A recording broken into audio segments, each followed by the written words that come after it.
Don't think of your goal as something in the distant future. Think of your goal as something that's happening right now. That is my results for week 1.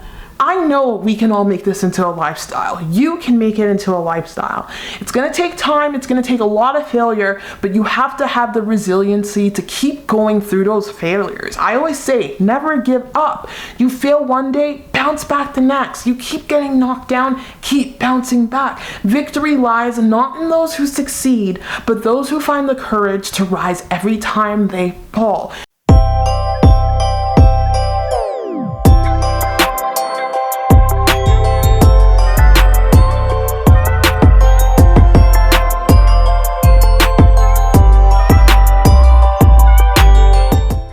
Hey everyone, welcome back to my channel. If you're new here, welcome. Thank you so much for clicking on today's video.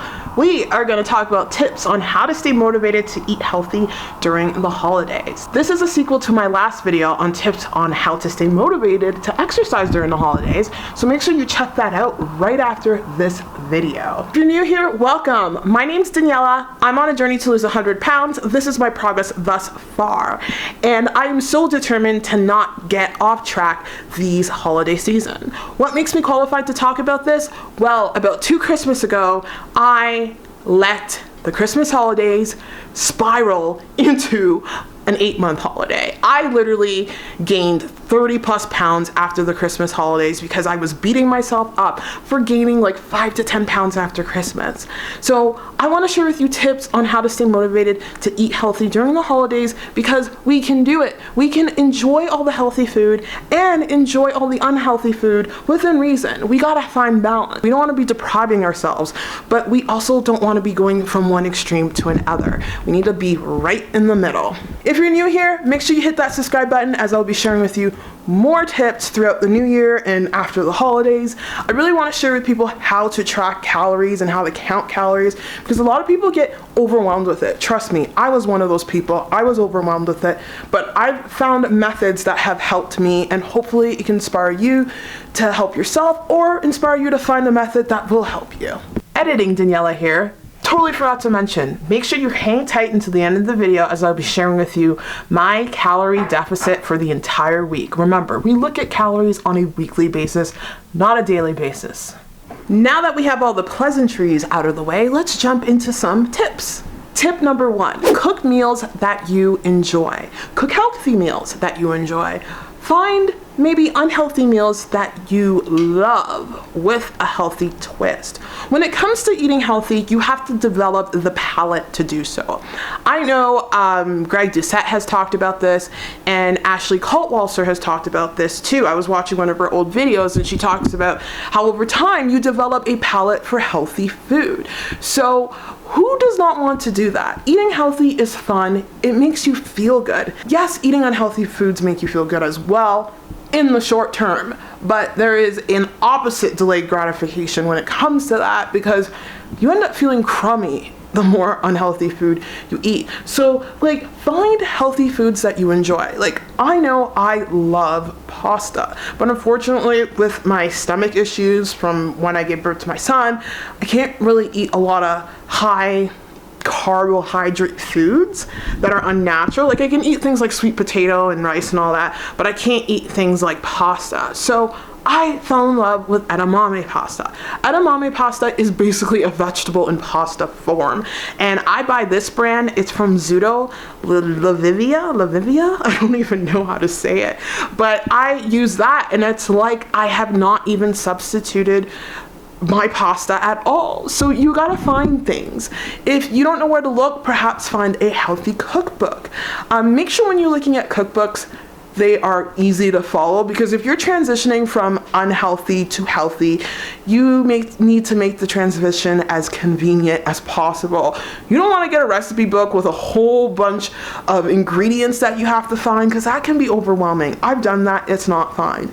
If you don't want to get a recipe book, there's great tools online. Simply Google easy healthy recipes. There's tons of them online, and start off with that. Once you do that, you're able to lay the foundation, and you don't have to do the research over and over again. You just do the research once, and then eventually it becomes normal habit. You know what to eat that's healthy, and you don't have to constantly prepare. Let's rewind a bit and go back and touch base with changing your taste buds and the palate. I want to talk about my love of juice and my love of pop. I used to drink juice and pop like a sieve. I drank juice like water. Apple juice was my juice of choice, and ginger ale was my choice of pop.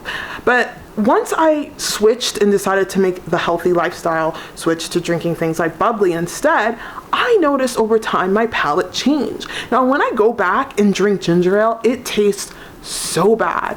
So if you put in the work, you can change your palate and your taste buds. Tip number 2, goal setting. Set little goals. For example, maybe eat a plate of vegetables a day. Something as little as that, especially if you've been eating constantly unhealthy food. You want to make the transition as slow and convenient as possible. Remember, we can't go from 0 to 100 overnight. This is incremental change. It's an incremental process. Repetition is the best way to learn. That's why I'm repeating the same thing. Incremental changes are the best way to get it done. So other little things you can perhaps set a goal of is maybe drinking a cup of water or 2 before every meal, maybe aiming to drink half a gallon to a gallon of water a day, or just taking the initiative to create a healthy meal a day and try to cook your meals. When you cook your meals, you are most likely to find success because of the process. It creates a ritual, you know what's in the food, and it's such an enjoyable process to cook meals and have it taste bomb. I love it when I do that. Like, I love my own cooking, guys. I'm obsessed with my own cooking. Anyway, let's jump into the next tip. Tip number 3, get organized, plan ahead, create calendars, get a grocery list going, maybe sit down, print out a bunch of recipes you want to try, or maybe not a bunch. Let's start off with 1 or 2 because we don't want to overwhelm ourselves here, because I've done that, and get a list going from those and organize that list to be like, this is what I need for this meal, or this is what I need for that meal. Get organized. When you are organized, you are better prepared to handle the chaos that may ensue. Maybe if you're going to a holiday party, you can organize yourself around that. You can organize yourself by planning your cheat days. Maybe plan your treat days or your cheat days or whatever you call it. Some people call it treat days, some people call it cheat days. I use both terms interchangeably, but I like the treat day meal or the treat meal better. But maybe plan those days around days you know you may be going to a holiday party or whatnot, so it makes it less stressful and convenient for you. Remember, it's about balance here. Tip number 4, celebrate your victories. Write down or acknowledge the days that you accomplished your goal. Maybe your goal was to eat that 1 plate of vegetable. If you did it, keep track of it. Ruminate in that. Remind yourself that, hey, I can do this. Like I said in my last video, the best time to build discipline is during the hardest times. So use this as an opportunity to transition yourself into that healthy lifestyle mindset. Tip number 5, visualize yourself. Visualize yourself at your goal weight. Why are you doing this? Why do you want to do this? Write down things like how you would feel, the things that you can do. You have to visualize yourself. When you visualize yourself, you have to believe in yourself. And in order to do that, you have to repeat this on the daily, or repeat this as many times as you remember. You're going to forget. You're human. If you forget, just jump back into it as soon as possible. You have to do the things right now. Don't think of your goal as something in the distant future. Think of your goal as something that's happening right now. Imagine yourself in that goal. So when you act towards that, instead of think of it as a future event, you are more in line to accomplish what you need to get done. It doesn't feel like it's distant and far away. It doesn't seem like something that you're forever chasing. You can be your goal right now. It is about the actions. It's not about how you look. It's not about how you feel. It's about what you're doing to make it happen. So right now I'm in the middle of a healthy cook. I've got some water boiling because I'll be making some edamame pasta. I've got some frozen vegetables on. I got some green beans. I love mushrooms, guys. Mushrooms are life.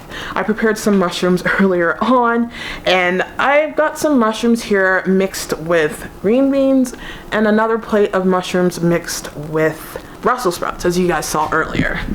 So I seasoned the heck out of this stuff.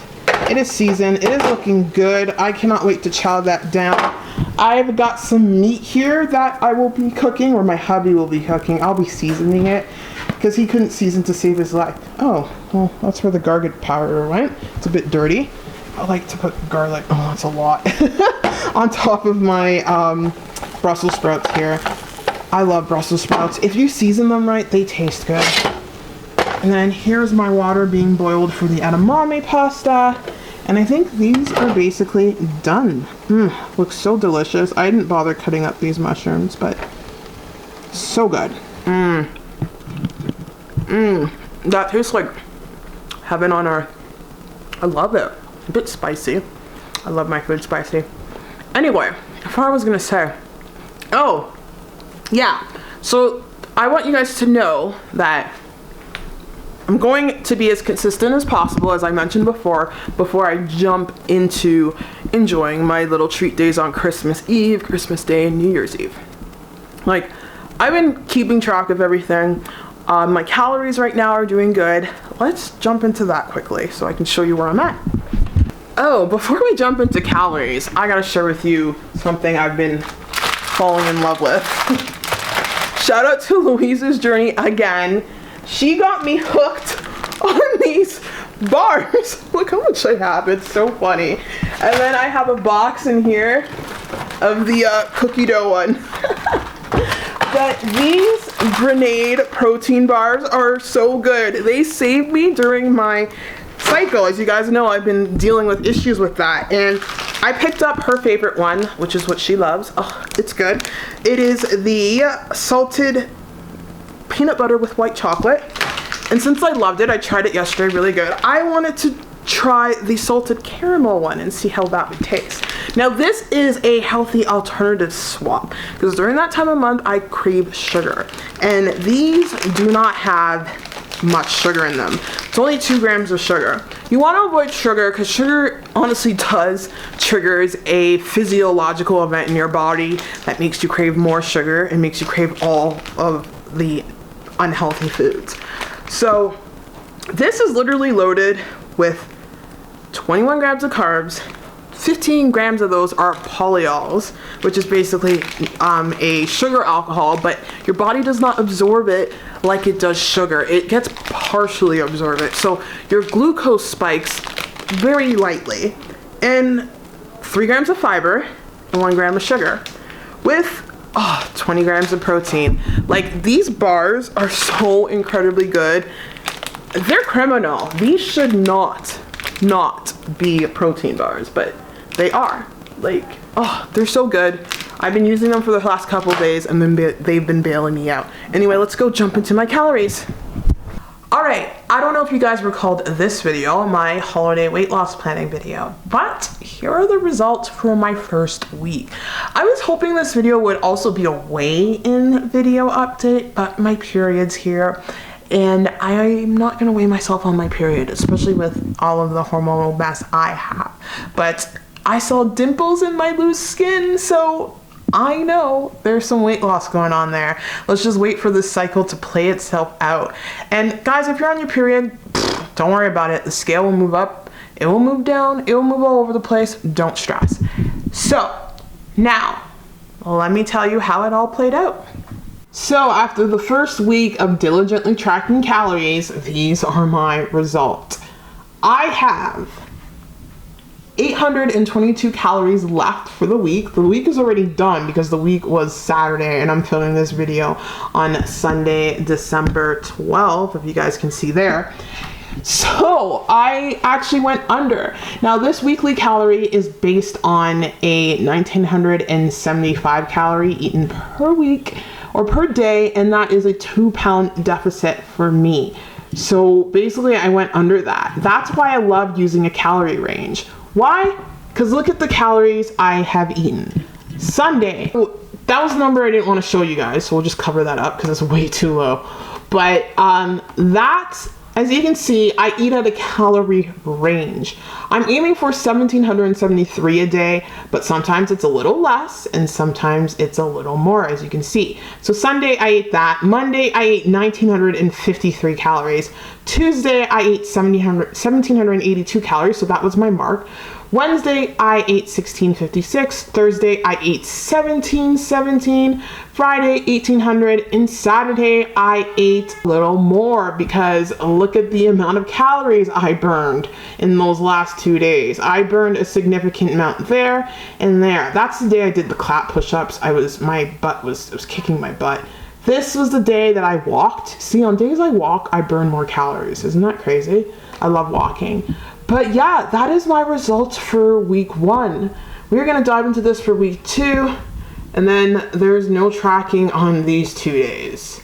Well, maybe I'll track and see. I don't want to track. I like to take a break from tracking. So yeah, that's how it turned out, guys. So there's a fluctuation. I'm under 800 calories, which means I'm more in a deficit than I planned for. And as you can see, each day your needs definitely change. So when I see things like that, guys, I get motivated. When I'm able to see things laid out like on my Excel sheet here, I get so motivated because I can see where I am and see my progress happening, or on places that I need to improve. And I just, like, when you get organized, it makes it so much more easier. And I know we can all make this into a lifestyle. You can make it into a lifestyle. It's gonna take time, it's gonna take a lot of failure, but you have to have the resiliency to keep going through those failures. I always say, never give up. You fail one day, bounce back the next. You keep getting knocked down, keep bouncing back. Victory lies not in those who succeed, but those who find the courage to rise every time they fall. You can do this. It's going to take time. It may click for you fast, it may take time, and that's okay because it's taking me time. I'm just gonna take the time I need, give myself the grace, and to keep going. Anyway, see you guys on the other side. Thank you so much. And next we'll be jumping into the 12 days of fitness. I will probably be posting a short before this video, and the 12 days of fitness will be alternating with shorts and workouts. Much easier to edit than this one, but it proved to me that I can edit much faster. Anyway, see you guys in the next video. I can't just let you guys go. Bye.